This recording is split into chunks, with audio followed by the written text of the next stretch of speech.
हम सबके माइंड में एक क्वेश्चन है, व्हाट इज लॉ। लॉ क्या है ये जानना बहुत ज़रूरी है अगर आप लॉ एज अ करियर चुनना चाहते हैं।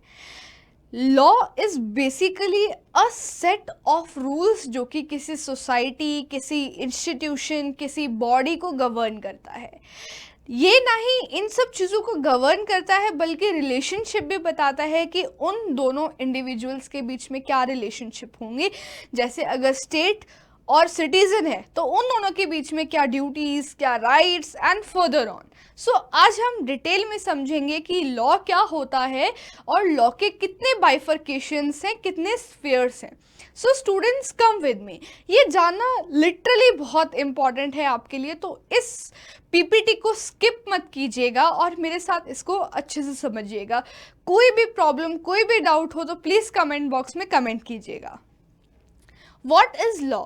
The law is a set of rules enforceable by the courts which regulates the government of the state and regulate the relationship between the state and the citizens. ये वो rules होते हैं जो कि अगर आप ब्रीच करेंगे तो एक इंडिविजुअल कोर्ट में जा सकता है कि आपने ये रूल ब्रीच किया है तो आप मुझे इसके लिए कंपनसेशन दे, कोई रेमेडी आप वहाँ पे जाके ग्रैब कर सकते हैं क्योंकि ये रूल्स इनफोर्सिएबल हैं, ठीक है, जो कि हमारा लॉ इनफोर्स करता है। So that is law. अगर हम इस लॉ वर्ड की डेरिवेशन जाने कि ये कहाँ से आया है तो ये एक लैटिन टर्म से आया है। स्टूडेंट्स याद रखिएगा, Latin term legum which means the body of rules. आप कहीं पे, ये एग्जाम्पल है स्टूडेंट्स, आप कहीं पे भी विजिट करते हैं, you go to a sports club और you go to a pub, हर जगह के अपने रूल्स एंड रेगुलेशंस होते हैं कि आप ये नहीं वेयर करके आएंगे, आप ये इक्विपमेंट्स अपने साथ लेके आएंगे, अगर आपको स्पोर्ट्स खेलना है आप ये यूज़ कर सकते हैं, इस ये टाइमिंग्स ये है। तो हर एक चीज़ का अपना एक सेट ऑफ रूल्स होता है। वैसे ही हमारी गवर्नमेंट का भी होता है, ठीक है स्टूडेंट्स। तो क्लासिफिकेशन ऑफ लॉ, अब जो नेक्स्ट पार्ट है कि लॉ कितने पार्ट्स में डिवाइडेड है। First international law, second municipal law. International law is divided into public international law, private international law and municipal is public and private again. ये municipal जो word है यहाँ पे एक particular state के लिए यूज़ किया जा रहा है और as in state हम यहाँ पे इंडिया को मानेंगे कि इंडिया की ये bifurcation है। और internationally जो globally overall world में कैसे हम एक दूसरे कंट्री के साथ डील करते हैं, कॉन्ट्रैक्ट्स करते हैं, रिलेशंस बनाते हैं, वो हमारा इंटरनेशनल लॉ डील करता है। सो पब्लिक इंटरनेशनल लॉ, यहाँ पे कुछ ऑर्गेनाइजेशंस होती है, जैसे अभी हमारी कंट्री में G20 समिट हुई थी तो वो डिसीजन या वहाँ पे जो भी एग्रीमेंट साइन किए होते हैं वो पब्लिकली इम्प्लीमेंट होते हैं, हर एक कंट्री के मेंबर पे इम्प्लीमेंट होते हैं। UN कन्वेंशंस होते हैं, EU की मीटिंग्स होती है, एशियन की मीटिंग्स होती हैं। तो ये पब्लिक इंटरनेशनल लॉ वहाँ पे काम आता है जहाँ पे कुछ ऐसे लॉज बनाए जा रहे हैं, सेट ऑफ रूल्स बनाए जा रहे हैं जो कि इंटरनेशनली, ग्लोबली हर एक कंट्री में इम्प्लीमेंट होंगे। Second comes the private international law. मैंने अपना एक बिजनेस ओपन किया एंड मैं आउटसोर्स कर रही हूँ अपनी कोई भी सर्विस, कोई भी फैसिलिटी, अपनी टीचिंग, मेडिकल फैसिलिटीज़। आपको पता है स्टूडेंट्स आजकल outsourcing is a very trending business as well.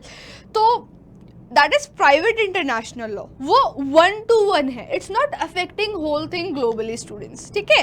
तो आप इस डिफरेंसेस को समझिए, ये होते बहुत आसान है बट जब हम किसी को कन्वे करने पे आते हैं तो हम एक्सप्लेन नहीं कर पाते हैं क्योंकि हमारे माइंड में वो चीज़ें कॉन्सेप्चुअली क्लियर नहीं होती हैं। सो आई होप अब आपको ये पता होगा कि इंटरनेशनल लॉ पब्लिकली कैसे डील होगी और प्राइवेटली में क्या क्या आएगा। Now comes municipal law. Municipal law students हमारी कंट्री की है, हमारी इंडिया की है। तो that is divided into again public law and private law. Public law private law में तो सिंपल सी बाइफर्केशन ये है, पब्लिक वर्ड जहाँ पे भी आ गया तो it is governing the whole public और द पूरी हमारी जो भी पॉपुलेशन है उस पर अप्लाई कर रही है। प्राइवेटली तो वो एक इंडिविजुअल टू इंडिविजुअल इफेक्ट जहाँ पे होता है वो प्राइवेट लॉस में डील किया जाता है। सो पब्लिक लॉ में आगे है constitutional law. Constitutional law as an student हमारी पूरी गवर्नमेंट, पूरी पॉपुलेशन, पूरी कंट्री पे इक्वली अप्लाई होता है। एडमिनिस्ट्रेटिव लॉ हमारे जितने भी इंस्टीट्यूशंस हैं, it is a part of constitutional law only.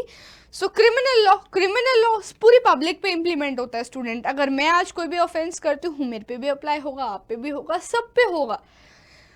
Then private law is personal law. देखो, मेरी शादी, मेरे बच्चे, मेरी फैमिली, मेरा succession, that is affecting me ना. मेरी पर्सनल लाइफ, पर्सनल लॉज में क्या होता है, Hindu marriage act, Hindu succession act, Hindu adoption and guardianship act, Muslim marriage act, dowry prohibition act, ये इंडिविजुअल्स की बात है स्टूडेंट, ये पर्सनल बात है. ठीक है, पर्सनल जो कि इंडिविजुअल की पर्सनल लाइफ से रिलेटेड होती है. So that is known as personal law. Property law में स्टूडेंट्स हमारा मोस्ट गवर्निंग जो एक्ट्स है वो है transfer of property act, sales of goods act. TPA की अगर हम बात करें, ट्रांसफ़र ऑफ प्रॉपर्टी एक्ट की अगर हम बात करें जनरली, तो वो डील करता है आपके immovable and movable property both से. बट अगर हम सेल्स ऑफ गुड्स की बात करें तो वो generally it applies on the movable goods students. Okay. Contract law and law of torts, as and when contract आपके और मेरे बीच में तो होगा, पब्लिक के बीच में थोड़ी होगा. हम we are not implementing it to the whole population of our country. So contract and law of torts, these are the spheres, okay, of law. वैसे we have covered this all in the above slide, but still, public law, private law. Public law deals with the relationship between states and private law deals with the relationship between private individuals. Civil and criminal law, civil में और criminal में students एक difference होता है कि civil deal करता है relationship between citizens and it provides for the remedies of the citizens in case there is a breach, whereas criminal law deals with the crimes that happens in the society. अगर कोई crime होता है student, suppose कि rape हो गया, तो वो पूरी सोसाइटी को इफेक्ट करता है, सिर्फ उस इंडिविजुअल को इफेक्ट नहीं करता है, एक ट्रॉमा क्रिएट करता है इन द होल सोसाइटी. जब भी कोई रेप केस होता है या कोई भी मर्डर होता है, कोई भी हीनियस क्राइम हो जाता है. बट जो सिविल लॉ है स्टूडेंट्स, वो generally individual to individual effect होता है. तो अगर आप कहीं पे भी किसी के साथ ब्रीच हो जाता है, किसी ने आपकी प्रॉपर्टी हड़पा ली, किसी ने आपको मॉनेटरी लॉस कर दिया, इन दैट केस आप रेमेडीज ले सकते हैं, अपना कंपनसेशन ले सकते हैं कोर्ट में जाके. So this is the basic difference between civil and criminal law. Substantive and procedural law, student substantive law जो है वो आपकी राइट, आपकी लाइबिलिटी, आपकी ड्यूटीज़ बताता है और आप क्या क्या क्लेम कर सकते हैं ये बताता है.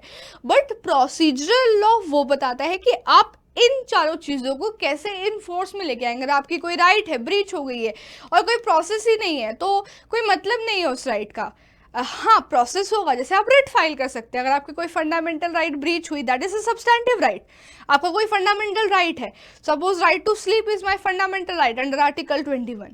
अब वो ब्रीच हो गया, कोई भजन हो रहा है, कीर्तन हो रहा है, मेरी नींद डिस्टर्ब हो रही है, तो मैं अगर उसको प्रोसेस में नहीं ला पाऊंगी तो it's of no use. So procedural law implements the substantive law. Substantive law is basically your rights, liabilities, duties, so on. Municipal and international law का अभी हमने डिफरेंस समझा था स्टूडेंट्स. इंटरनेशनल जो कि होल वर्ल्ड ग्लोबली इम्प्लीमेंट हो रहा है, और municipal is the use for the state as in for our India.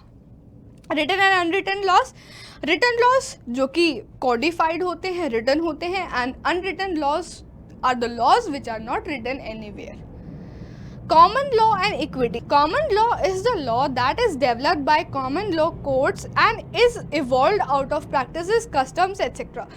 आपके प्रैक्टिस से, कस्टम से जो लॉज इवॉल्व हुए हैं वो होते हैं कॉमन लॉ, क्योंकि हमें पता है हम एक सेट ऑफ सोसाइटी हैं, ये चीज़ हमारे लिए सही है, ये चीज़ हमारे लिए गलत है. तो जो चीज़ हम सही गलत अपनी सोसाइटी के हिसाब से एक कॉमन सेट ऑफ रूल्स बना लेते हैं, that is common law. And equity क्या होती है? Equity justice and good conscience, जो कि समय के अनुसार सही है, ना कि सोसाइटी के अनुसार. सो स्टूडेंट्स, हियर आई से कि आपको समझ में आया होगा कि लॉ क्या होता है एंड लॉ कितने पार्ट्स में बाइफरकेट होता है. सो अगर आपको इसी इजी कॉन्सेप्ट्स में पूरी लॉ की जानकारी चाहिए तो हमारे चैनल को ज्वाइन कीजिए. हम आपके लिए बहुत ही डिटेल्ड वीडियोस इस चैनल पे अपलोड करेंगे. Thank you students.